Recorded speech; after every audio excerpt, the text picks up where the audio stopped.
A noite em que me perdi em Sete Além é o tema do nosso relato sobrenatural de hoje. Não esquece de me seguir, compartilhar, republicar, colocar nos seus favoritos, deixar muito like, deixar o que você achou de comentário desse relato e mandar o de vocês também, tanto nas redes vizinhas quanto aqui no direct, no privado, que eu vou estar contando a história de vocês. E vamos lá.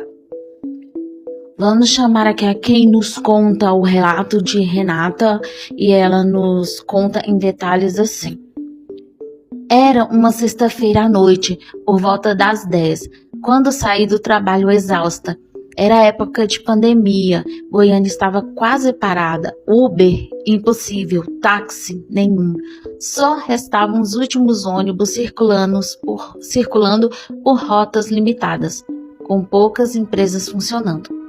Sem perceber, acabei pegando um ônibus errado. Estava distraída, cansada e só me dei conta quando notei que o trajeto não fazia sentido. O ônibus estava quase vazio, só eu, o motorista e 2 passageiros que pareciam dormir ou fingir. Pedi ao motorista que parasse, expliquei que era uma mulher sozinha à noite e que ainda dava tempo de descer e voltar para casa. Mas ele respondeu com uma frieza estranha: "Aqui não pode parar." Insisti, mas ele me ignorou. Os passageiros continuaram imóveis como se não estivessem ali. Ele só parou perto de um viaduto, me deixou sozinha e foi embora. Eu estava sem crédito no celular e, mesmo sendo teoricamente perto do estádio aonde eu morava, que era uma região que eu conhecia, nada parecia familiar. As ruas estavam desertas, escuras, silenciosas, nenhum carro, nenhuma moto, tudo fechado, envelhecido, como se eu tivesse entrado numa vila esquecida no tempo. Não parecia Goiânia, parecia outra dimensão. Mas pensei, culpa da pandemia, tudo está assim. Continuei andando, tentando reconhecer algo, mas tudo era estranho. Meu celular apagou de vez. E naquela pandemia não havia ninguém na rua para pedir ajuda. O medo começou a crescer. A sensação era de estar perdida em Sete Além, aquele lugar misterioso que dizem existir entre mundos. Foi então que no meio do nada eu vi um bar aberto, um boteco simples, com luz amarelada e uma música antiga tocando. Algo que eu nunca tinha ouvido. Entrei assustada. Era proibido estar aberto naquela época, o que já me deixou em alerta. Mas a dona do bar, uma senhora com o estilo dos anos 60, foi surpreendentemente simpática. Havia uns 5 senhores jogando sinuca e conversando com ela. Todos pareciam diferentes, não estranhos de forma ameaçadora, mas como se não pertencessem àquele tempo. Expliquei minha situação e a dona do bar disse: "Vou te ajudar. Vou chamar um Uber do meu celular, mas estou devendo no app. Quando chegar lá, você paga a minha corrida e a sua, tá bom?" Ia dar uns R$ 25. Eu aceitei, estava desesperada. Todos saíram comigo até a calçada, ficaram ali esperando o Uber comigo, me protegendo, me senti acolhida. Mesmo sem entender quem eram aquelas pessoas. Depois de uns 30 minutos, o carro do Uber chegou. Agradeci a todos, prometi pagar certinho. Eles sorriram, acenaram e eu entrei no carro. No caminho, já mais calma, perguntei ao motorista: "Deu 25, né?" E ele respondeu: "Não, só 15. Estranhei, perguntei se havia outra corrida no nome da dona do bar, talvez pendente. Ele olhou para mim confuso: "Moça, só tem essa corrida. E tá no seu nome. Foi do seu app." Meu coração gelou. Meu celular estava descarregado. Eu não tinha chamado nada. Perguntei: "Você viu o pessoal comigo? Foram eles que chamaram para mim." E ele, já com um rosto estranho, respondeu: "Desculpa, acho que não prestei atenção. Só vi você sozinha, parada na frente de um galpão. Achei perigoso, quase não vim. Mas vi que era uma mulher sozinha e resolvi arriscar." Meus pés sumiram do chão. Eu estava sozinha? E aquele bar? E aquelas pessoas? Só quando o carro se aproximou da minha casa é que eu comecei a reconhecer o caminho normal. Eu entrei correndo, Coloquei o celular para carregar, abri o app, só havia uma corrida, a de R$ 15 feitas do meu próprio celular, que estava apagado. No dia seguinte, curiosa, falei, vou voltar ao local. Rodei por tudo, nada, nenhum bar, nenhuma rua parecida, nenhum sinal de que aquele lugar existiu. Até hoje eu não entendo o que aconteceu, mas acredito de verdade que naquela noite eu me perdi em Sete Além e que aquelas pessoas me ajudaram. Eu nunca vou esquecer o rosto delas e eu tenho certeza, eu conversei, eu falei com elas, eu vi eles chamarem um Uber para mim e ficarem comigo esperando. O bar desapareceu, tudo desapareceu no outro dia e o meu celular não tinha como eu chamar do meu próprio celular. Nossa, incrível! E tem muitos relatos de pessoas que ficam dias perdidas em Sete Além, perdidos assim, incrível, sorte sua que você não ficou dias, né? Foi de uma noite para a outra. Tem gente que passa semanas e aparece e não sabe nem onde estava e nem o que aconteceu. Se você gostou do relato dela, deixa aqui, comenta, curte, compartilha bastante e manda de vocês também para eu contar aqui. O tema do nosso relato sobrenatural de hoje é o enfeitiçamento da caixa. Lembrando de me seguir, compartilhar, republicar, colocar nos seus favoritos, deixar nos comentários que acharam, muito like e mandar o relato de vocês também, tanto nas redes vizinhas que vocês já me conhecem ou aqui em Twitter, que está o link na bio para vocês ver a rede vizinha. E também deixa aqui muita informação do que acharam e mandar muito relato para eu ler e vamos lá. Pode me chamar de Isabela, tenho 26 anos e eu moro em Belém do Pará. Sou professora de literatura e sempre tive uma queda por objetos antigos. Talvez pela ideia de que cada peça carrega uma história, mas às vezes acontecem coisas que a gente não consegue explicar, como em dezembro de 2024. E nisso algo me ensinou que algumas histórias não querem ser lembradas e que nem todo presente é um gesto de carinho das pessoas. Eu ganhei uma caixa de madeira escura de uma pessoa que eu considerava amiga, Lorena, uma colega da faculdade. Estudamos juntas por 4 anos e, embora ela fosse gentil na superfície, havia algo nela que sempre me deixava desconfortável. Comentários passivo-agressivos, olhares enviesados, quando algo bom acontecia comigo, mas eu ignorava. Achava que era só insegurança. No meu aniversário, ela apareceu com um embrulho simples, sem laço, e me entregou com um sorriso estranho. Dentro havia uma caixa entalhada à mão, com desenhos em espiral, e um feixe de bronze em forma de serpente, junto com um bilhete escrito à mão, para guardar o que é seu e o que ainda virá. Achei poético, mas havia algo no toque da madeira, um frio seco, como se tivesse sido enterrada. Na primeira noite eu deixei a caixa sobre a cômoda e de madrugada acordei com um som de madeira rangendo.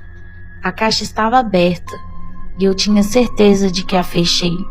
Dentro havia um pequeno espelho oval que eu não tinha visto antes. Quando olhei, vi meu reflexo, mas ele meio que piscou. Eu não pisquei, mas ele meio que piscou. Nos dias seguintes, a rotina virou um pesadelo silencioso. Eu já tinha jogado ela fora. Comecei a sonhar com uma voz feminina dizendo: "Você me libertou, você me libertou, escute, escute."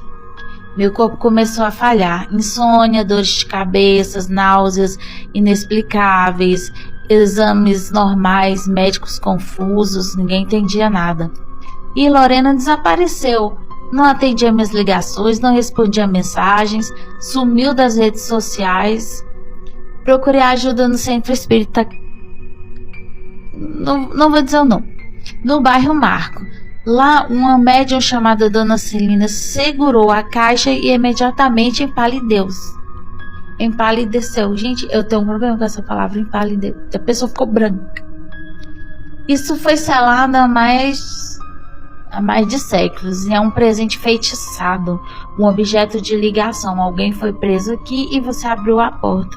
A mulher deu um trem paquerado pra amiga, pra lascar ela todinha. Ela explicou que certos objetos certos objetos são usados como âncoras para espíritos que não conseguiram se desprender do plano físico. A caixa era uma dessas âncoras, e o espírito preso ali era de uma mulher chamada Eulália, acusada de bruxaria em 1897, aproximadamente, e que foi morta injustamente por envenenamento. Mas havia mais. Esse presente foi entregue com intenção. Alguém que tinha inveja quis te prender e usou Eulália para isso. Então, tipo assim, praticamente ela deu uma caixa com um espírito ou uma impressão aprisionada de algo que aconteceu ou com alguém que aconteceu para poder prejudicar ela, para te jogar no mato. Dona Celina descreveu que Lorena, sem que eu dissesse nada, disse que ela carregava rancor, que havia feito um ritual de transferência, que a caixa era um presente de amarração espiritual. Que amiga, hein? Na noite de 24 de dezembro, exatamente um mês após a entrega, a caixa se abriu sozinha. O espelho estava embaçado. Quando toquei, fui puxada para uma espécie de transe. Eu vi meio que uma imagem embaçada de uma mulher acorrentada, cercada por homens com tochas, que olhava para mim dizendo: "Você me deu voz, agora me dê paz." Eu sonhava com essas palavras. Acordei no chão do quarto com a caixa fechada ao meu lado. Levei o objeto até Dona Celina, que realizou um ritual de libertação. Durante o ritual, o espelho rachou e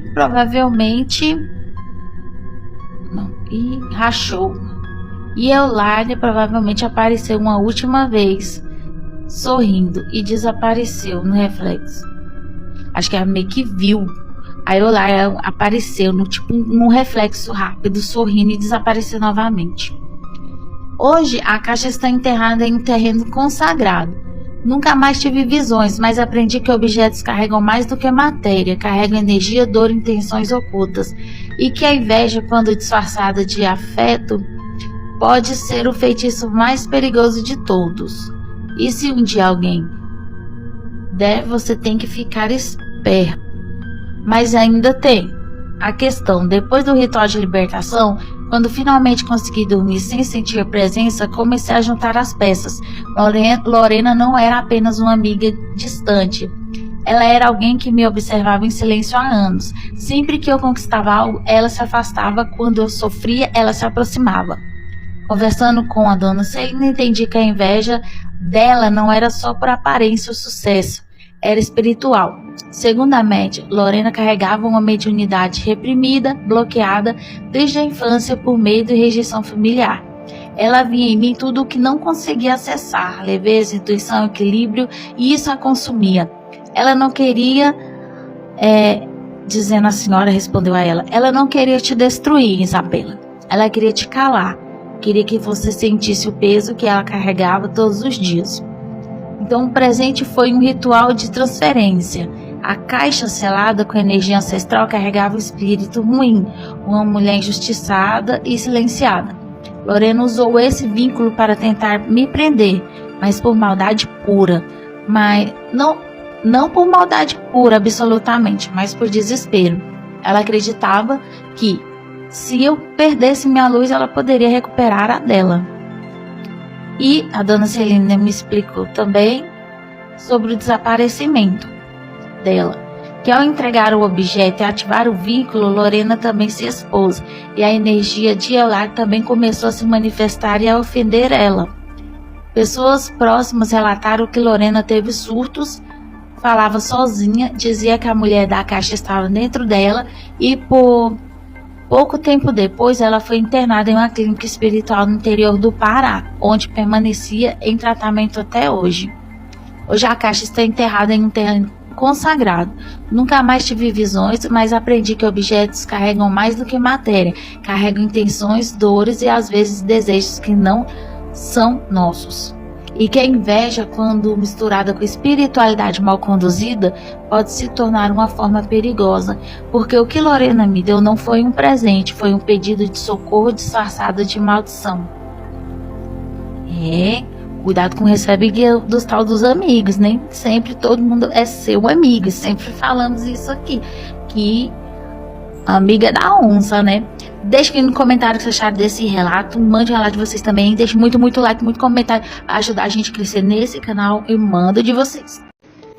A foto que capturou o invisível é o tema do nosso relato sobrenatural de hoje. Não esquece de me seguir, compartilhar, republicar, colocar nos seus favoritos, mandar o seu relato também e vamos de mais um relato sobrenatural.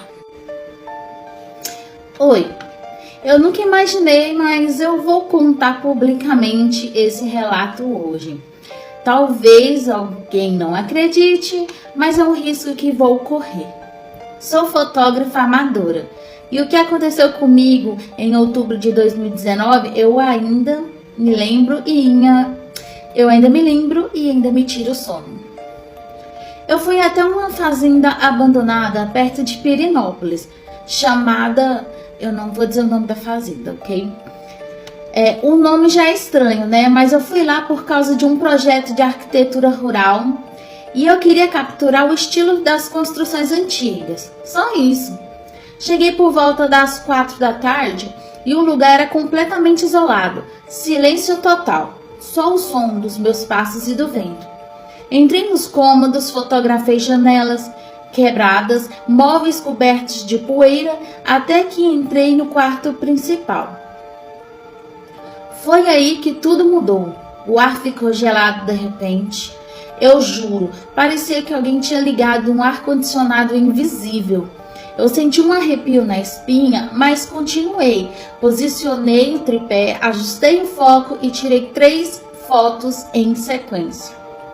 Na hora tudo parecia normal, mas quando cheguei em casa e abri as imagens no computador, Joelma, na segunda foto tinha uma figura entre a cortina rasgada e o espelho quebrado. Era como uma sombra com forma humana, sem rosto, transparente, e parecia estar olhando diretamente para mim.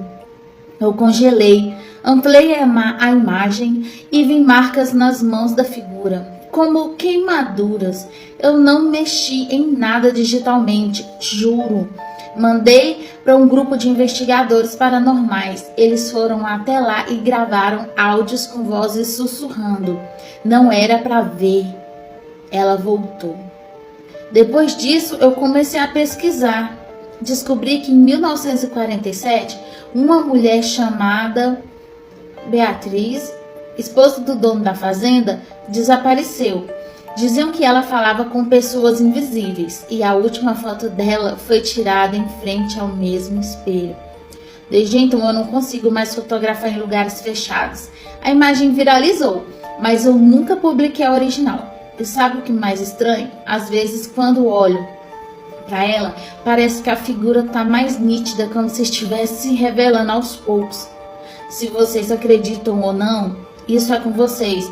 Mas eu sei o que eu vi, o que eu passei, e eu sei que aquela foto capturou algo que não era desse mundo. Muitos na internet duvidam até hoje, mas o que importa é que eu sei a verdade. Uau! Incrível! Ela mandou a foto, que pediu que eu não mostrei. Ela mandou a foto, eu achei a foto muito incrível.